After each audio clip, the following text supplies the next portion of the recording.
हिमाचल तो झांकी है, खेला अभी बाकी है। असम में कांग्रेस अध्यक्ष का इस्तीफा, कांग्रेस में फिर चला इस्तीफों का दौर। धड़ाधड़ इस्तीफों से कांग्रेस में बवाल।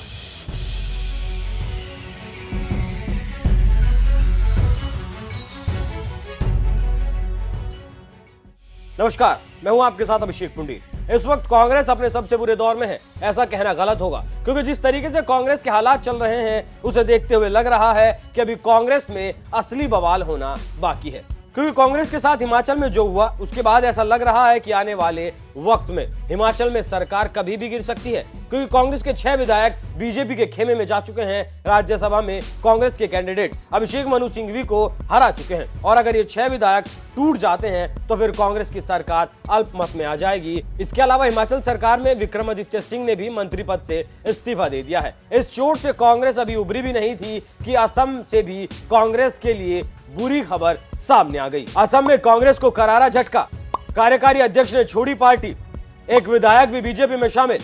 1 महीने के भीतर 3 नेताओं ने छोड़ा साथ। हिमाचल में कांग्रेस के लिए जो संकट के बादल छाए हैं वो अभी छठे भी नहीं थे कि असम कांग्रेस के कार्यकारी अध्यक्ष राणा गोस्वामी ने पार्टी ही छोड़ दी। ये खबर कांग्रेस के लिए हिमाचल से भी बुरी है, क्योंकि हिमाचल में अब तक किसी नेता ने आधिकारिक तौर पर पार्टी का साथ नहीं छोड़ा है। भले ही पार्टी के खिलाफ वोट किया तो कांग्रेस के लिए ये झटका ज्यादा बड़ा है। और इससे भी बड़ा झटका ये है कि राणा गोस्वामी बीजेपी का दामन थाम सकते हैं। अभी कुछ ही दिनों पहले कार्यकारी अध्यक्ष कमलाख्या डे पुरकायस्थ ने भी कांग्रेस छोड़ दी थी। उसके अलावा एक और विधायक बसंत कुमार दास ने भी बीजेपी को अपना समर्थन दिया था। राणा गोस्वामी ने केसी वेणुगोपाल को लिखा पत्र।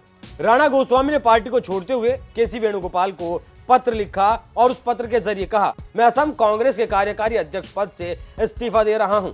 इस पत्र के बाद ऐसा कहा जा रहा है कि उनकी बात बीजेपी आलाकमान के साथ फाइनल हो चुकी है। साथ ही हिमंता के रास्ते उनकी बीजेपी में एंट्री होने की भी खबरें सामने आ चुकी हैं, क्योंकि अभी हाल फिलहाल में हिमंता दिल्ली आए थे। इस मुलाकात में लोकसभा उम्मीदवारों को लेकर मंथन हुआ और इसी मुलाकात में ही राणा गोस्वामी के नाम पर भी मोहर लग गई। मतलब आने वाले लोकसभा चुनाव में राणा गोस्वामी को टिकट मिल सकता है, या फिर हो सकता है कि 2026 में जो विधानसभा चुनाव होने हैं उनमें भी वो बीजेपी की तरफ से ही उन्हें चुनाव लड़ाया जाए। साथ ही यहां गौर करने वाली बात यह भी है कि कुछ ही दिनों पहले हिमंता ने खुद कहा था कि राणा गोस्वामी जोरहाट के मजबूत नेता हैं, और अगर वो बीजेपी के साथ आते हैं तो उनका स्वागत किया जाएगा। राणा गोस्वामी 2 बार विधायक रह चुके हैं, और सबसे बड़ी बात यह है कि उनके लिए अब बीजेपी के दरवाजे खुल चुके हैं। जिस तरीके से राणा का इस्तीफा आया है उसके बाद कहा जा सकता है कि अब बस बीजेपी में शामिल होने की औपचारिक घोषणा होना महज बाकी है। वैसे उम्मीद इस बात की भी कम ही नजर आती है कि कांग्रेस को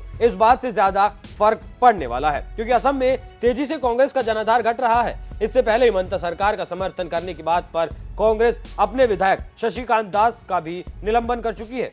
साथ ही सिद्दीक अहमद और शरमान अली को भी सस्पेंड किया जा चुका है। लेकिन कांग्रेस के लिए बुरे दौर का सफर अगर यही खत्म हो जाता तो भी अच्छा था, क्योंकि जो हिमंता ने कहा है वो और भी ज्यादा डराने वाला है। कांग्रेस में बचेंगे मुस्लिम विधायक। 2021 में जब असम में विधानसभा चुनाव हुए थे तो बीजेपी ने बम्पर जीत हासिल की थी। वहीं कांग्रेस को महज 29 सीटों पर ही जीत मिली थी, लेकिन ये 29 की संख्या भी 27 रह गई, क्योंकि 2 ने बीजेपी ज्वाइन कर ली थी। अब असम के मुख्यमंत्री का कहना है कि कांग्रेस के पास सिर्फ मुस्लिम विधायक बचेंगे। इस बात से अलग भी हद तो तब हो जाती है जब राहुल गांधी की यात्रा निकलते ही 150 कांग्रेस नेताओं ने कांग्रेस का साथ छोड़कर बीजेपी का दामन थाम लिया था। इन नेताओं में अंकिता दत्ता, बिस्मिता गोगोई और दीपांक कुमार नाथ बड़े नाम थे। और दत्ता तो असम यूथ कांग्रेस की पूर्व अध्यक्ष भी रह चुकी थी, लेकिन फिर भी राहुल गांधी अपनी यात्रा में लीन रहे और एक बार भी असम के नेताओं के मन को टटोलने की जहमत नहीं उठाई। तो इस बात का क्या ही मतलब निकाला जाए? कांग्रेस को